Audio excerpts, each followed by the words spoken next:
दोस्तों, आज की इस वीडियो में हम आपको बताने वाले हैं, जब एक नमाज पढ़ते हुए शख्स को एक चोर ने मारना चाहा तो हाथी ने उस चोर के साथ क्या किया, आइए आपको बताते हैं। नमाज पढ़ते हुए शख्स पर चोर हमला करने वाला था, तभी हाथी ने कुछ ऐसा किया जिसे सुनकर आपका दिल खुश हो जाएगा।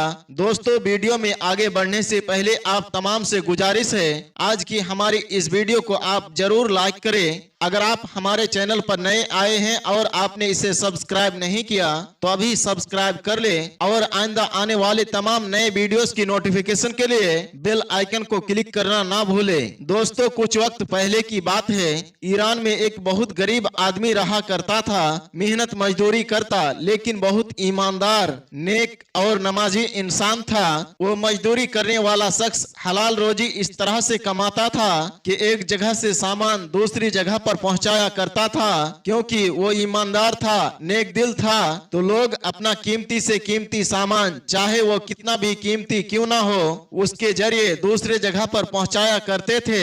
और जैसा वो आदमी खुद था, उसने अपने इकलौते बेटे की तरबियत भी वैसा ही किया था। लेकिन उस बच्चे की मां नहीं थी, यानी उसकी बीबी का इंतकाल हो चुका था। अकेले ही बाप ने अपने बेटे की तरबियत की थी। बेटा बाप को रमजान के रोजे इतने एहतियात के साथ रखने के लिए देखता, उसके दिल में ये ख्वाहिश पैदा होती कि मैं भी अपने बाबा जान की तरह मैं भी रोजा रखूंगा। अब जब रमजान शरीफ का महीना शुरू हुआ तो बच्चा जिद करने लगा कि मुझे भी रोजा रखना है। तो उसके बाबा जान ने कहा, बेटा आप अभी बहुत छोटे हो, अभी आपको समझ नहीं है, लेकिन हाँ, मैं वादा करता हूँ कि अगले साल आप मेरे साथ रोजा जरूर रखना। वो फर्माबरदार बेटा इस साल तो मान गया और अपनी वालिद की बात उस लड़के ने नहीं टाली, क्योंकि उसके वालिद साहब उससे बहुत मोहब्बत करते थे। माँ तो मौजूद नहीं थी, लेकिन बाप ने माँ और बाप का दोनों का प्यार उसे दिया था, इसलिए वो उनकी बात को नहीं टालता था। जब अगले साल रमजान शरीफ का महीना शुरू हुआ तो उसने अपने बाबा जान से शुरू ही से कहना शुरू कर दिया कि मैं पहला रोजा रखूंगा। उसके बाप ने इस बार उसकी बात को नहीं टाला और कहा, हाँ बेटा, मैं वादा किया था आप इस साल मेरे साथ आप रोजा रखेंगे। पूरी रात वो बच्चा इसी खुशी में जागता रहा कि मैं कल रोजा रखूंगा। जैसे ही सेहरी का वक्त शुरू हुआ, उसने अपने वालिद को जगाया और कहा, अब्बू उठिए, सेहरी का वक्त हो चुका है, चलिए मेरे साथ सेहरी कीजिए। दोनों बाप बेटे ने सेहरी की और फिर मस्जिद में जाकर नमाजे फज्र अदा किया। नमाजे फज्र अदा करके दोनों बाप बेटे अपने घर पहुंचे तो वहां पर एक अमीर आदमी खड़ा होकर उनका इंतजार कर रहा था। वो शहर का बहुत ही अमीर आदमी था। करीब जाकर बाप ने पूछा, मैं आपकी क्या खिदमत कर सकता हूँ? तो वो कहने लगा, मैं जानता हूँ कि तुम बहुत ईमानदार हो, नेक आदमी हो, मेरा बहुत कीमती सामान है, ये सामान मुझे जल्द से जल्द मुझे अपने गरीब रिश्तेदार तक फला इलाके में पहुंचाना है। अगर तुम मेरे बात को मानते हो, यानी मेरा ये सामान पहुंचा देते हो, तो मैं तुम्हें इसके एवज के अलावा बहुत सारा इनाम दूंगा। और मेरी ये मजबूरी है कि मैं तुमसे एक काम करवा रहा हूँ, लेकिन इस वक्त मैं तुमसे ज्यादा किसी और पर भरोसा भी नहीं कर सकता हूँ। अब क्योंकि वो आदमी बहुत ही नर्म दिल था और उसका काम भी यही था, वो कहने लगा, हाँ मैं आपका ये काम कर दूंगा, आपका ये काम इंशाअल्लाह हो जाएगा। बाप ने बेटे को देखा तो बेटा बहुत उदास हो गया, लेकिन बाप ने समझाया कि बेटा ये तो मेरा काम है और आए हुए काम को छोड़ना ये ठीक नहीं है। मैं इंशाअल्लाह इफ्तार तक तुम्हारे पास वापस आ जाऊंगा। और यूं वो आदमी सामान लाद कर वहां से चल पड़ा। जब वो सामान लाद कर जा रहा था तो रास्ते में एक दरख्त के नीचे एक आदमी उसे नजर आया जो बहुत बीमार नजर आ रहा था। उसने उस आदमी के पास जाकर कहा कि भाई खैरियत से तो हो, तुम्हें क्या हुआ? वो कहने लगा, मैं भूखा हूँ, 2 दिन से मैंने कुछ भी नहीं खाया है और मैं बीमार भी हूँ, खाने का अगर कोई सामान तुम्हारे पास हो तो मुझे दे दो। उस शख्स ने कहा, मैं तो रोजेदार हूँ, मेरे पास खाने पीने का कोई सामान मौजूद नहीं है। उस शख्स ने पूछा, तुम कहाँ जा रहे हो? तो इसने बताया कि मैं ये सामान लेकर फला जगह पर जा रहा हूँ। तो शख्स कहने लगा, अरे मुझे भी वहीं जाना है जहाँ तुम जा रहे हो, चलो मुझे भी तुम अपने साथ ले लो, लेकिन मुझे सवारी पर बैठा दो क्योंकि मैं चल नहीं सकता, चाहे तो इसके एवज मुझसे कुछ पैसे ले लो।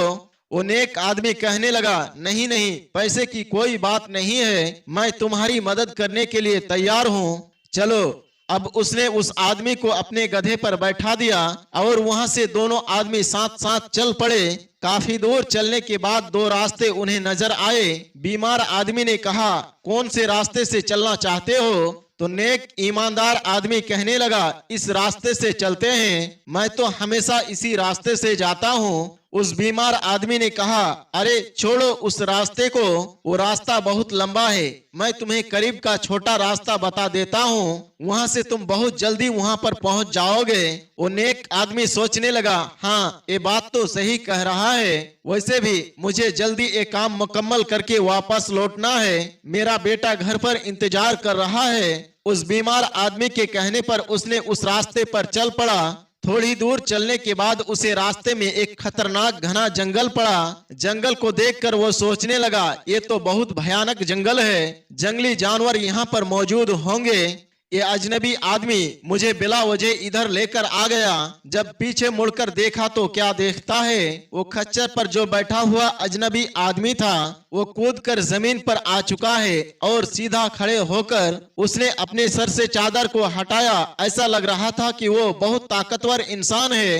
हंसते हुए उस शरीफ आदमी के तरफ बढ़ने लगा और कहने लगा, मदद मांगना तो सिर्फ बहाना था, मुझे तुम्हें लूटना भी है और तुम्हें कत्ल भी करना है। जब मारने के लिए उसने अपना खंजर निकाला और उसे मारने के लिए आगे बढ़ा तो नेक आदमी कहने लगा, भाई तुम मुझे मत मारो, तुम मुझे भला क्यों मारना चाहते हो? ये सामान मैं तुम्हें नहीं दूंगा, ये किसी और की अमानत है और जो इस सामान का हकदार है वहां तक मुझे ये सामान पहुंचाना है। वो चोर शख्स कहने लगा, मैं तुम्हें जरूर मारूंगा और तुम्हें मारना इसलिए जरूरी है कि तुम यहाँ से जाकर किसी को ये ना बता सको कि फला जगह पर किसी ठग ने तुम्हें ठग लिया है। ये सुनकर वो नेक आदमी कहने लगा कि ठीक है, लेकिन मरने से पहले तुम मुझे आखिरी बार नमाज अदा कर लेने दो। ये सुनकर वो चोर हंसने लगा और कहने लगा, चल जा नमाज पढ़ ले, मैं जानता हूँ कि सब दिखावे की नमाज पढ़ते हो तुम लोग, मौत के डर से तू नमाज पढ़ने के लिए जा रहा है ना, जा पढ़ ले। वो गरीब आदमी कहने लगा, मौत के डर से नहीं, ना ही दिखावे के लिए मैं नमाज पढ़ रहा हूँ, खालिस अल्लाह ताला की मोहब्बत में, अल्लाह ताला की रजा के लिए मैं नमाज पढ़ता हूँ, क्योंकि मैं रोजेदार हूँ और इससे खूबसूरत भला बात और क्या हो सकती है कि मुझे हालत रोजा में मौत आएगी। ये सुनकर ठग हंसने लगा और कहा, मरने से पहले सब दिखावा करते हैं, तू दिखावे की नमाज पढ़ना चाह रहा है ना, जा पढ़ ले, मैं देखता हूँ कि तुझे कौन बचाता है। इस वक्त इस घने जंगल में तेरे और मेरे सिवा और कोई नहीं है, तुझे यहाँ बचाने वाला कोई नहीं है। जब वो नेक आदमी नमाज पढ़ने के लिए खड़ा हुआ, सजदे की हालत में गया तो दुआ करने लगा, या अल्लाह, ए मेरे रब, एक ऐसी मुसीबत आन पड़ी है, लेकिन मैं इस बात पर भी राजी हूँ, अगर तेरी रजा इस बात पर है तो कोई बात नहीं, मैं मरने के लिए तैयार हूँ, लेकिन ये अल्लाह, ये सामान जो मुझे अमानत के तौर पर मुझे दिया गया है, इस अमानत की तू हिफाजत फरमा और इस सामान को तू हकदार तक पहुँचा दे। इधर ये नमाज पढ़ रहा था और उधर इसका बच्चा अल्लाह ताला की बारगाह में गिड़गिड़ा कर दुआएं कर रहा था। ये अल्लाह, मैंने सुना है कि रोजेदार की दुआ को तू कबूल करता है, मेरे दिल में घबराहट हो रही है, मुझे लगता है कि मेरी वालिद साहब किसी बहुत बड़ी मुश्किल में है, उनको जो भी मुश्किल है उस मुश्किल से तू उन्हें बचा ले, उन्हें खैरो आफियत के साथ तू उन्हें मेरे पास पहुंचा दे। अल्लाह ताला ने उस बच्चे की दुआ को कबूल किया, उस आदमी के आखिरी सजदे को इतना मकबूल किया कि उस जंगल में से एक हाथी को उसकी मदद के लिए भेज दिया। सजदा जब खत्म हुआ तो उस डाकू ने उस शख्स को मारना चाहा था कि जंगली हाथी चीखता हुआ, भागता हुआ, गुस्से की हालत में हुक्म इलाही उस हाथी के पास आया और उस चोर को पैरों तले हाथी ने रोंग दिया।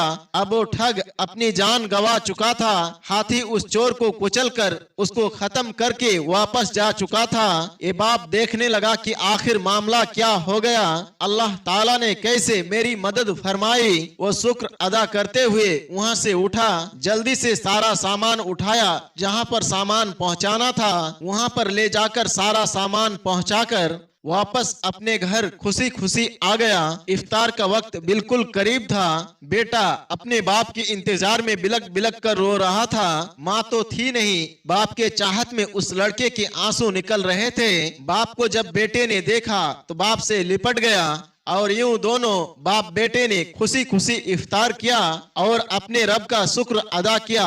और उसके बाद उस आदमी से मुलाकात की जिसका सामान उन्होंने पहुंचाया था और उसे बता दिया कि आपका सामान मैंने खैरो आफियत के साथ पहुंचा दिया है। इसके अलावा रास्ते में पेश आने वाला पूरा वाक्या भी उस आदमी को सुनाया। ये सुनकर वो अमीर आदमी बहुत खुश हुआ और उस शख्स को इनाम और इकराम से नवाजा। सुभान अल्लाह। दोस्तों, उम्मीद करते हैं कि आज की ये कहानी आपको जरूर पसंद आई होगी। आज की इस कहानी के बारे में आपका क्या राय है, कमेंट बॉक्स में जाकर जरूर कमेंट करें। कहानी पसंद आने की सूरत में इसे लाइक करने के साथ ही अपने दोस्त अहबाब के साथ शेयर करना ना भूलें। अगर आप हमारे चैनल पर नए आए हैं और आपने इसे सब्सक्राइब नहीं किया तो अभी सब्सक्राइब कर ले और आइंदा आने वाले तमाम ऐसे ही दिलचस्प वीडियोस की नोटिफिकेशन के लिए बेल आइकन को दबाना ना भूलें। दोस्तों, आज की वीडियो में बस इतना ही। अस्सलाम वालेकुम व रहमतुल्लाह।